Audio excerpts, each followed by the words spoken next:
Hi hello welcome to Cardia gingelly oil presents சுவையும் ஆரோக்கியமும். இன்றைக்கி நம்ம பார்க்குறது வந்து ஒரு ரொம்ப நல்ல அண்ட் டிஃப்ரெண்ட்டான ஒரு இன்க்ரீடியண்ட்டை யூஸ் பண்ணி ஒரு ரொம்ப ரிஃப்ரெஷிங்கான ஒரு ட்ரிங்க் பண்ண போகிறோம். சம்மர்ஸுக்கு ரொம்ப நல்லது, இந்த குழந்தைங்களுக்கு எல்லா ஏஜ் குரூப்காரங்களுக்கு ரொம்ப நல்லது. சஸ்பென்ஸ் ஏறிட்டே இருக்கா. இந்த ப்ராடக்ட் வந்து பனங்கிழங்கு மால்ட். இது வந்து நிறைய ஆண்டர்ப்ரனர்ஸ், விமன் ஆண்டர்ப்ரனர்ஸ் அவங்க வந்து இதை செஞ்சிட்ருக்காங்க. ஸோ இதில் நீங்கள் பார்த்தீங்கன்னாக்கா இந்த பனங்கிழங்கு மால்ட் வந்து நம்ம இதை ரொம்ப கன்வீனியன்ட் பேக்கேஜிங்கில் வருது இது.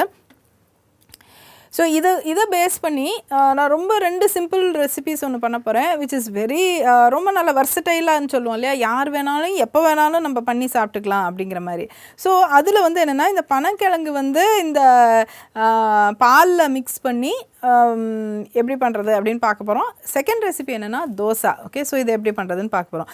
ஸோ ஃபஸ்ட்டு செக்ஷனான பனங்கிழங்கு மில்கில் வந்து என்னென்ன இன்க்ரீடியன்ட்ஸ் அப்படின்ட்டு நோட் பண்ணிக்கோங்க. பனங்கிழங்கு பவுடர், மால்ட் வந்து ஒரு 2 டீஸ்பூன், சில் இல்லை வார்ம் பால், வெல்லத்தூள். ஓகே, ஸோ இதுதான் இது ஃபஸ்ட்டுக்கான இன்க்ரீடியன்ட்ஸ். இதை எப்படி பண்ணுறது அப்படின்னு பார்க்கலாம். ஸோ இந்த பாலில் வந்து நம்ம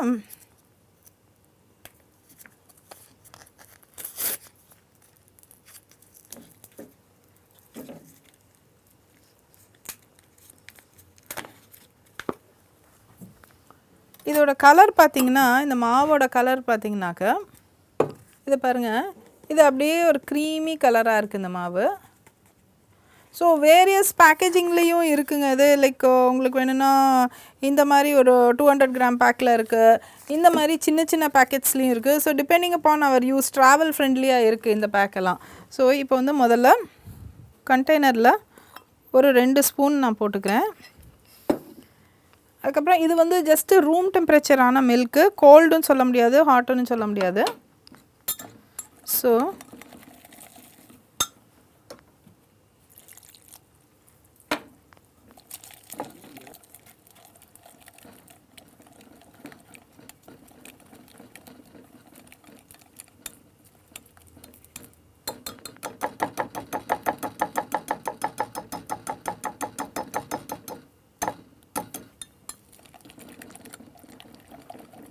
ஸோ இதை நல்லா அப்படியே விஸ்க் பண்ணிக்கோங்க. இப்படி ஈவன் ஒரு ஹரியில் பண்ணணுன்னா, ஈவன் மிக்சியில் பெரிய ஜார் இருக்கும்ல, ஒரு பீட்டிங் ஜார், அதில் கூட நீங்கள் போட்டு பண்ணிடலாம் அதை. ஓகே, ஸோ இப்போ பார்த்திங்கன்னா நல்ல திக் பேஸ்ட்டாக வந்துருச்சு. இதை அப்படியே லைட்டாக நம்ம டைல்யூட் பண்ணிக்கிட்டே நம்ம வந்து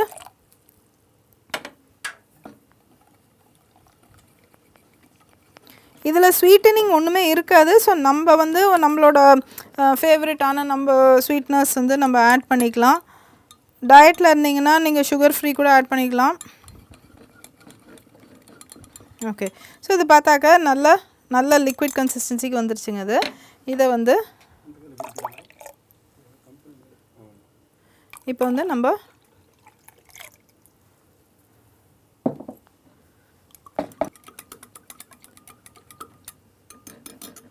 ஓகே, இப்போது நம்ம கொஞ்சோண்டு சுகர் ஆட் பண்ணிக்கலாம் அதில். இது வந்து பொடித்த வெல்லம்.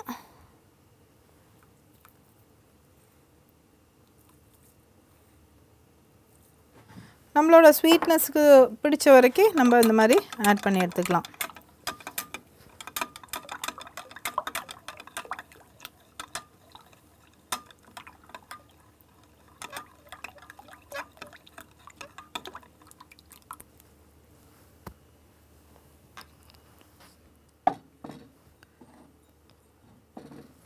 இப்போ வந்து இதில் நம்ம ஆட் பண்ணிடலாம்.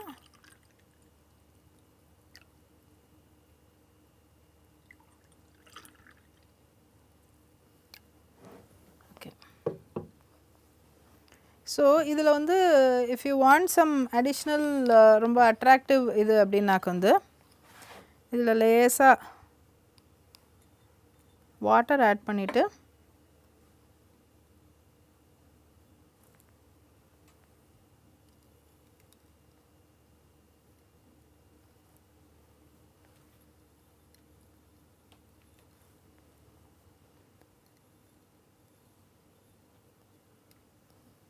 ஸோ இந்த பனங்கிழங்கு பர்சே பார்த்திங்கனாக்க வந்து ஒரு நேச்சுரல் எனர்ஜி பூஸ்டர், ஹார்ட் ஹெல்த்துக்கு ரொம்ப நல்லது.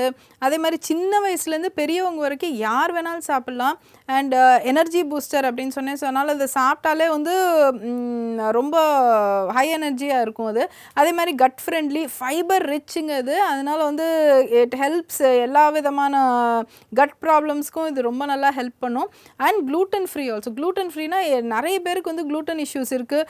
கோதுமை சாப்பிட முடியாது, மைதா சாப்பிட முடியாது.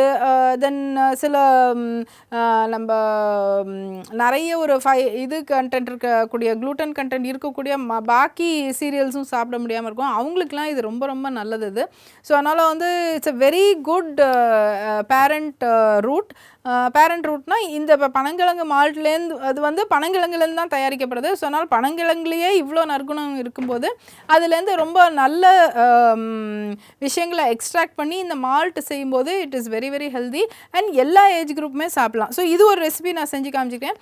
அதே மாதிரி நீங்கள் என்ன ட்ரை பண்ணலாம் அப்படின்னாக்க வந்து இந்த மால்ட்டை வந்து கொஞ்சோண்டு ஒரு 2 ஸ்பூன் எடுத்து தோசை மாவு, நீங்கள் வீட்டில் ரெகுலராக இருக்கிற தோசை மாவில் கலந்து ஒரு ஆடட் நியூட்ரிஷனாக நீங்கள் வந்து தோசை அழகாக செஞ்சு கொடுத்துக்கலாம். ஸோ அதனால் to keep trying and do try this recipe. நாங்கள் உங்களை அடுத்த வாரம் மீண்டும் சந்திக்கிறோம். and watch the next part of சுவையும் ஆரோக்கியமும். and நாங்கள் உங்களை அடுத்த வாரம் மீண்டும் சந்திக்கிறோம். till then see you, bye. நன்றி, வணக்கம். வணக்கம் நேர்களே, கார்டியா ஜிஞ்சலி ஆயில் வழங்கும் சுவையும் ஆரோக்கியமும் நிகழ்ச்சிக்கு உங்களை அன்புடன் வரவேற்கிறோம்.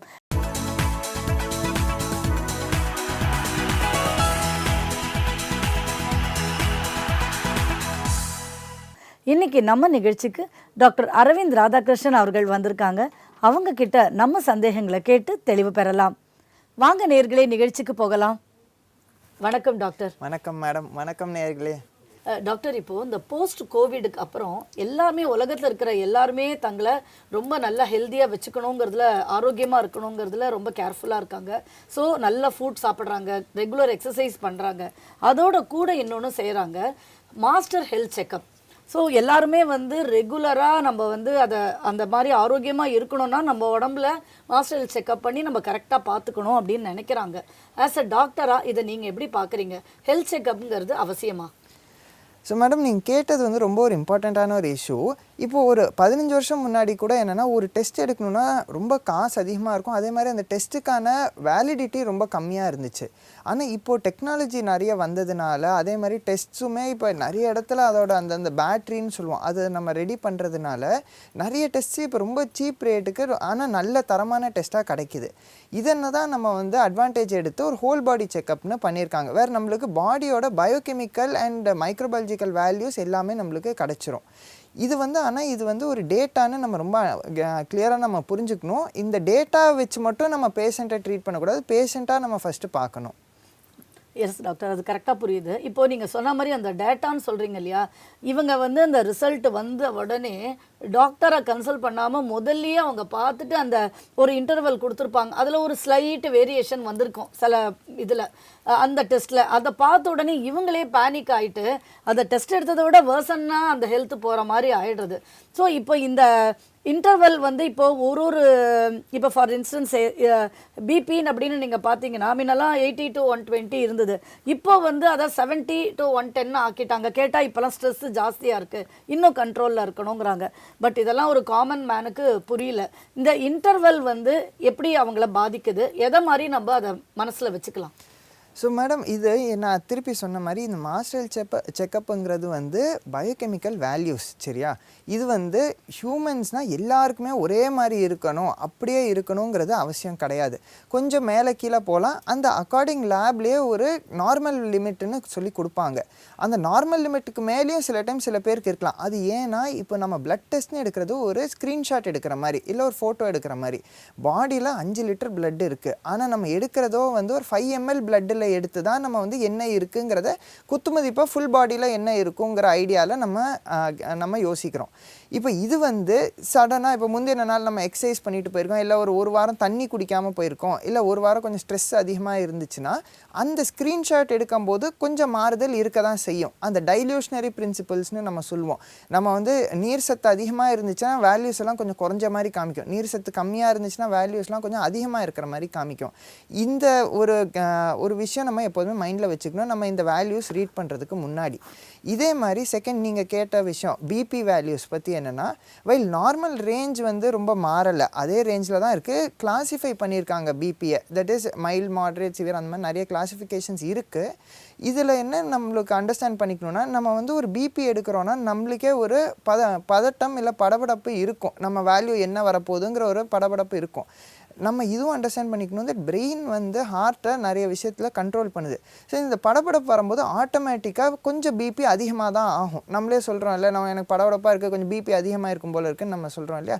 அந்த விதத்தில் இதுக்கு ஒரு ஆக்சுவல் ஒரு பேரே இருக்குது, ஒயிட் கோட் ஹைப்பர் டென்ஷன்னு சொல்லி. ஒரு ஒயிட் கோட் போட்ட ஒரு டாக்டர் வந்து பிபி பார்க்கும்போது கொஞ்சம் பயம் இருந்து அந்த பிபி எப்போதுமே அதிகமாக காமிக்கும். ஸோ நாங்கள் என்ன பண்ணுவோன்னா, ஃபஸ்ட் ரீடிங்லேயே நாங்கள் வந்து ஓகே உங்களுக்கு பிபி இருக்குது, ஒரு ஹைப்பர் டென்ஷன் இருக்குது, மாத்திரை கொடுக்கணும்னு நாங்கள் டிசைட் பண்ணுறது கிடையாது.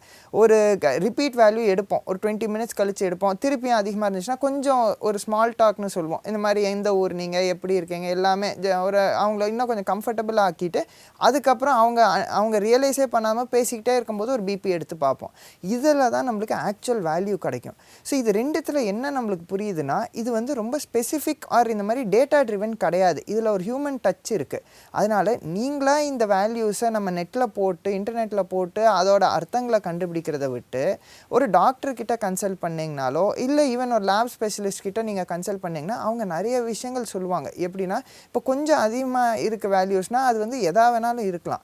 இது ஏஜ் ரிலேட்டடாக தான் நம்ம நினைப்போம். சின்ன வயசுலனா இந்த நோய்கள் இருக்க சான்ஸ் இருக்குது இந்த வேல்யூக்கு, ஓல்ட் ஏஜ்னால் இந்த நோய் இருக்குதுன்னு நம்ம வந்து யோசிக்க ஆரம்பிப்போம். அதே மாதிரி இப்போ ஒரு ஆத்லீட்னா ஹார்ட் ரேட் கம்மியாக இருக்குங்கிறது நம்ம ரொம்ப பயப்படுறது கிடையாது, இதெல்லாம் நேச்சுரலாக வர விஷயங்கள்னு இந்த ஒரு அண்டர்ஸ்டாண்டிங் இருக்கிறதுனால எங்களால் பெட்டராக அட்வைஸ் பண்ண முடியும். ஸோ ஒரு மாஸ்டர் ஹெல்த் செக்கப்னு எடுக்கிறது டெஃபினட்டாக நீடட் தான். ஏன்னா அந்த ஃபெசிலிட்டி நம்மளுக்கு இருக்குது. எப்போதுமே நீங்கள் பார்த்தீங்கன்னா டாக்டர்ஸ் கிட்ட நீங்கள் ஒரு லேப் வேல்யூ காமிக்கும் போது என்ன பண்ணுவாங்கன்னா, முந்தின வேல்யூ இருக்கான்னு கேட்பாங்க. அதுக்கு அர்த்தம் என்னென்னா பேஸ்லைன் டெஸ்ட்டுன்னு சொல்லுவோம். இப்போ ஒரு பேஸ்லைன் ஒரு வருஷம் முன்னாடி எடுத்த டெஸ்ட் எல்லாம் நல்லா இருக்குது, இப்போ தான் கொஞ்சம் மாற்றங்கள் வந்திருக்குன்னா டாக்டர்ஸே புரிஞ்சுப்பாங்க, சரி ஏதோ ஒரு இஷ்யூ ஆகிருக்கு. இல்லை முன்னாடியே கொஞ்சம் அதிகமாக தான் இருக்குன்னா இது வந்து வித்தின் நார்மல் லிமிட்ஸ்னு நாங்கள் எழுதுவோம், WNL. அப்படின்னா என்னென்னா, இந்த பேஷண்ட்டுக்கு நார்மலாகவே இந்த மாதிரி தான் இருக்குது, இதை நம்ம வந்து ரொம்ப இஷ்யூ பண்ணிக்க வேணான்னு நம்ம சொல்லுவோம். இது ஏன் இந்தியாவில் ரொம்ப இம்பார்ட்டன்ட்னா, இந்தியா வந்து ரொம்ப டைவர்ஸ் கண்ட்ரி, சரியா. நம்ம ஃபாரின் நாட்கள் மாதிரி ஒரே மாதிரி ஜெனட்டிக் பூல் கிடையாது, ரொம்ப நிறைய ஜெனட்டிக் டைவர்சிட்டி இருக்குது. அதனாலேயே இந்த வேல்யூஸ்லேயும் நிறைய டைவர்சிட்டி இருக்கும். இந்த டைவர்சிட்டிலாம் நேச்சுரலாக வருது. ஒரு மலையில் இருக்கிறவங்களுக்கு ஹீமோகுளோபின் ஆட்டோமேட்டிக்காக அதிகமாக இருக்கும், ஏன்னா ஆக்சிஜன் சத்து ஏரில் கம்மியாக இருக்கும். இந்த மாதிரி விஷயங்கள்லாம் ஒருத்தர் அனலைஸ் பண்ணி சொல்லும்போது இன்னும் கொஞ்சம் ஈஸியராக இருக்கும் மேடம். ரொம்ப அற்புதமாக சொன்னீங்க. ஸோ இப்போது நேர்களுக்கு அது நல்லா புரிஞ்சிருக்கோம். உடனே இப்போது ஒரு லேமேனாக அந்த டெஸ்ட்டு வந்த உடனே 4 பேர்கிட்ட டிஸ்கஸ் பண்ணுவாங்க, ஐயோ அதுக்குள்ளே இருக்கக்கூடாதுன்னு அவங்க வேறு இன்னும் பயமுறுத்தி விடுவாங்க. இப்போ நீங்கள் சொல்கிறதுலேருந்து மனிதனுக்கு மனிதன் இது மாறுபடும். ஒருத்தருக்கு இவங்களுக்கு இப்படி தான் அந்த டாக்டர் அனலைஸ் பண்ணி அவங்களோட ஹிஸ்ட்ரியை கேட்டு, ஸோ அவங்களை இப்போ அத்லெட்னா இல்லை உங்களுக்கு இப்படி தான் இருக்கும் ஹார்ட் பீட்டுன்னு, இது வந்து நேர்களுக்கு இது வந்து நீங்கள் சொன்னது ரொம்ப அற்புதமான கருத்து. இப்போ நிஜமாவே நானே ஒரு டெஸ்ட் ரிசல்ட் வந்ததுன்னா உடனே we will compare with others, ஐயோ உனக்குன்னு அப்போ எனக்கு இது வந்துடுச்சான்னு இன்னும் பேனிக் ஆகும். ரொம்ப அழகாக விளக்கம் சொன்னீங்க டாக்டர். இப்போது இந்த மாஸ்டர் ஹெல்த் செக்கப் கண்டிப்பாக வேணும்னு சொல்கிறீங்க. இப்போ உடனே என்ன பண்ணுறாங்க, ஒரு சின்ன வேரியேஷன் இருக்குன்னு உடனே இவங்களாவே உடனே ஒரு 2 months ஒன்ஸோ இல்லை 3 months ஒன்ஸோ அது ரிப்பீட் பண்ணுறாங்க. பட் இந்த ஒரு நீங்கள் சொன்ன அந்த நியூமரிக்கல் சிஸ்டம், அந்த நம்பர்ஸை எப்போ திருப்பியும் இப்போ டாக்டர்கிட்ட போயிட்டு அந்த ட்ரீட்மெண்ட் எடுத்துக்கிறாங்க, அந்த வேரியேஷனுக்கு டாக்டர்ஸ் எல்லாம் மாத்திரை கொடுப்பாங்க, அதுக்கப்புறம் எப்போ எடுக்கணும்? Yes madam. ஸோ இது அடுத்த ஒரு இஷ்யூ என்னென்னா, மாஸ்டர் ஹெல்த் செக்கப் எடுப்பாங்க, எடுத்த உடனே என்ன பண்ணுவாங்கன்னா, நம்ம லேப் டு லேப் கம்பேர் பண்ணுவாங்க. அவங்க இந்த லேபில் கொஞ்சம் அதிகமாக வந்திருக்கு, சென்டிமெண்ட்டாக நான் இன்னொரு லேபில் பார்க்குறேன்னு அந்த மாதிரி பண்ணுவாங்க. அதுவும் தப்பு. அதே நேரத்தில் ரெகுலராக ரிப்பீட் பண்ணுவாங்க. போன தரம் வந்து தைராய்டு கொஞ்சம் மாற்றமாக இருந்துச்சு, 2 வாரத்திலே நான் திருப்பி பார்க்கணும், இல்லை சுகர் கொஞ்சம் மாற்றமாக இருந்துச்சுன்னொன்னே நல்லா கண்ட்ரோல் பண்ணிட்டு திருப்பி 2 வாரத்திலே போய் எடுப்பாங்க. இது ரெண்டுமே தவிர்க்க வேண்டிய விஷயங்கள். முதல் இது ஏன்னா லேப் டு லேப் நிறைய மாற்றங்கள் இருக்கும். ஏன்னா அந்த லேபோட நார்மல் ரேஞ்சுன்னு நம்ம சொல்லுவோம். ஒவ்வொரு லேபுக்குமே ஸ்பெஷல் கேலிப்ரேஷன் சிஸ்டம் இருக்கும். இப்போ அந்த கேலிப்ரேஷன் சிஸ்டம் பொறுத்து தான் நம்ம லேப் வேல்யூஸை நம்ம படிக்கணும் இல்லையா. பொதுவாக ஓகே ஹீமோகுளோபின்னா இவ்வளோ தான், இதுனா அவ்வளோதான்னு நம்ம அந்த மாதிரி பண்ணக்கூடாது. அந்த கேலிப்ரேஷன் அந்த யூனிட்ஸ் வச்சு தான் நம்ம வந்து பேஷண்ட்டுக்கு நார்மலாக இல்லையான்னு நம்ம சொல்லுவோம். அதனால நீங்கள் வந்து ஒரு மாஸ்டர் செக்கப் எடுக்கிறீங்கன்னா, ரிப்பீட்டடாக டாக்டர் எடுக்க சொல்கிறாங்கன்னா ஒரே லேபில் எடுக்கிறது இன்னும் பெட்டர். ஏன்னா அதே கேலிப்ரேஷன் மெயின்டைன் ஆகிட்டே இருக்கும். ஒரு காமனாக நம்ம வந்து ரெஃபரன்ஸ் பண்ணலாம், சரி இந்த லேபில் இந்த வேல்யூ ஓகே இப்படி தான் வருதுன்னு நம்மளுக்கு ஒரு ஐடியா இருக்கும். அதே நேரத்தில் என்னென்னா ரிப்பீட்டடாக டெஸ்ட் பண்ணுறதுமே அவ்வளோ யூஸ் கிடையாது. ஏன்னா நம்ம பாடியில் எல்லாத்துக்குமே ஒரு செட் டைம்லைன் இருக்குது. இப்போ எப்படின்னா தைராய்டு ப்ரொஃபைல் பார்க்கணுன்னா தைராய்டு வந்து 6 வாரம் ஒன்ஸ் தான் மாறும். 6 வாரத்துக்கு முன்னாடி எடுத்தாலும் வேஸ்ட்டு, 6 வாரத்துக்கு அப்புறமா எடுத்தாலுமே உங்களுக்கு வந்து தப்பான ரீடிங் வரும். ஸோ ஒரு தைராய்டு கொஞ்சம் மாற்றங்கள் இருக்குதுன்னு டாக்டர் சொல்கிறாரு, ரீடெஸ்ட்னால் ஆட்டோமேட்டிக்காக டாக்டரே 6 வாரம் ஒன்ஸ் தான் எடுக்க சொல்லுவார். அதே மாதிரி HbA1cங்கிறது ரொம்ப ஃபேமஸான ஒரு விஷயம். அதையுமே என்னென்னா 3 months ஒன்ஸ் தான் எடுக்கணுங்கிறது ஒரு நோன் ஃபேக்ட். இந்த மாதிரி நீங்கள் மாஸ்டரல் செக்கப்பை பல்காக எடுக்காமல் ஒரு காமன் மாஸ்டரல் செக்கப் எடுத்துட்டு ஸ்பெசிஃபிக் வேல்யூஸை செப்பரேட்டாக நம்ம வந்து ரீடெஸ்ட் பண்ணுறது, அதுவும் டாக்டரோட அட்வைஸோட பண்ணுறதுங்கிறது தான் பெஸ்ட்டாக இருக்கும் மேடம். ரொம்ப நிஜமாவே இந்த டாபிக் வந்து இன்னும் நிறைய பேருக்கு வந்து ரீச் ஆயிருக்காது. இந்த நீட் ஆஃப் தி ஹாரில் நீங்கள் இதை ரொம்ப அழகாக எக்ஸ்பிளைன் பண்ணீங்க. நேர்களுக்கு ரொம்பவே அற்புதமாக புரிஞ்சிருக்கோன்னு நினைக்கிறேன். நன்றி டாக்டர். தேங்க்யூ.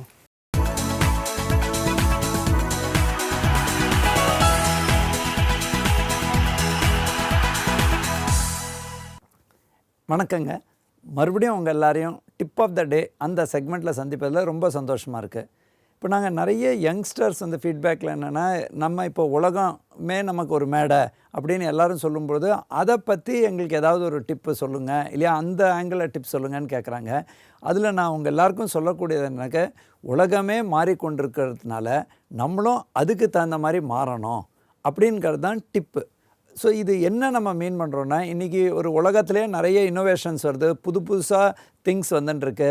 அதே மாதிரி வேலைவாய்ப்பு மாறின்ட்டுருக்கு, ஆர்டிஃபிஷியல் இன்டெலிஜென்ஸுன்னு சொல்கிறாங்க, அது உள்ளே வந்துட்டுருக்கு. அப்படியெல்லாம் இருக்கும்போது, இவ்வளோ மாற்றங்கள் இருக்கும்போது ஒரே ஒரு மாற்றம் இல்லாமல் இருக்குது. அது என்னென்னா, யார் கற்றுக்க தயாராக இருக்காரோ, யார் லீட் பண்ண தயாராக இருக்காரோ, யார் வந்து தன்னைத்தானே மாற்றிக்கொள்ள தயாராக இருக்காரோ, அவர் வந்து அவங்க வந்து ரொம்ப கான்ஸ்டண்ட்டாக இருக்காங்க. ஸோ இதை தான் நீங்கள் புரிஞ்சுக்கணும். உலகம் மாறின்னு இருக்கிறதுக்கு போது நம்ம தன்னைத்தானே மாற்றிக்கணும். அப்படி மாற்றிக்கணுன்னாக்கா உங்கள்கிட்ட அந்த கான்ஸ்டன்ட் இருக்கணும். தட் நான் வந்து கற்றுக்கணும், தன்னைத்தானே மாற்றி அமைக்கணும், அதே மாதிரி லீட் பண்ணுறதுக்கு போகணும். பிஸ்னஸாக இருக்கட்டும், இல்லையா வேலை வாய்ப்பாக இருக்கட்டும், நம்ம வந்து ஒரு வேலையை மட்டும் இல்லாமல் க்ரியேட்டிவாக நம்மளால் என்ன பண்ணுறதுங்கிறத பார்க்குறதுக்கு நீங்கள்லாம் முன்னுதாரணமாக இருக்கணும்னு சொல்லி டிப் ஆஃப் த டே, உலகம் மாறிக்கொண்டிருக்கு, நம்ம தன்னைத்தானே அதற்கு தகுந்த மாதிரி மாற்றிக்கொள்ளணுங்கிறது தான் என்னோடய டிப் ஆஃப் த டே இன்றைக்கி. நன்றி. என்ன நேயர்களே, நிகழ்ச்சி மிகவும் பயனுள்ளதாக இருந்தது இல்லையா? மீண்டும் அடுத்த வாரம் சந்திப்போம். நன்றி, வணக்கம்.